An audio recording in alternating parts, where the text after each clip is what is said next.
90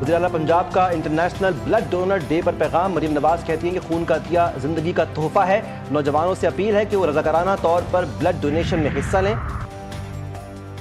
کراچی کے علاقے قائد آباد، ملیر اور لانڈھی میں پھر زلزلے کے جھٹکے. شدت 3.2 ریکارڈ کی گئی. مرکز ملیر کے شمال میں 12 کلومیٹر دور تھا.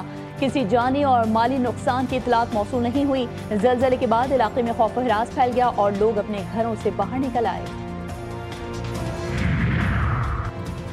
کراچی کے ملیر جیل سے فرار قیدیوں کے تہلکہ خیز انکشافات. کہا جیل میں 6024 قیدیوں کی سیکیورٹی پر صرف 28 اہلکار تعینات تھے. ملیر جیل بریک میں 6024 قیدی بھاگے. قیدی 7 سرکل سے فرار ہوئے. پہلا سرکل توڑنے کے لیے باقی سرکل توڑے.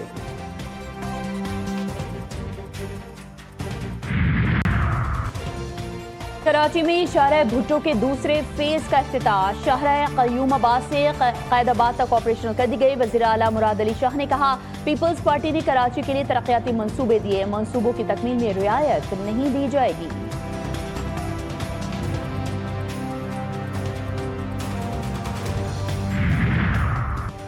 کراچی کے شہری ہو جائیں تیار، بارش ہوگی موسلا دھار. ملک بھر میں مغربی ہواؤں کا سسٹم داخل ہونے کو تیار. محکمہ موسمیات کے مطابق کراچی میں بھی بادل برسیں گے. 16 جون سے شہر قائد کے مضافات میں گرج چمک کے ساتھ بارش کا امکان. بارش برسانے والا سسٹم کراچی کے مضافاتی علاقوں میں 1 سے 2 روز تک اثر انداز رہے گا. اور لاورا اکرم کا تاریخی کارنامہ، ورلڈ باکسنگ چیلنج میں برونز میڈل جیت کر پاکستان کی پہلی خاتون باکسر بن گئی. فلسطین کے حریف کو شکست. منگولیا سے سخت مقابلہ. جمہوریہ چیک میں قومی پرچم بلند. خواتین کے لیے نئی راہیں ہموار.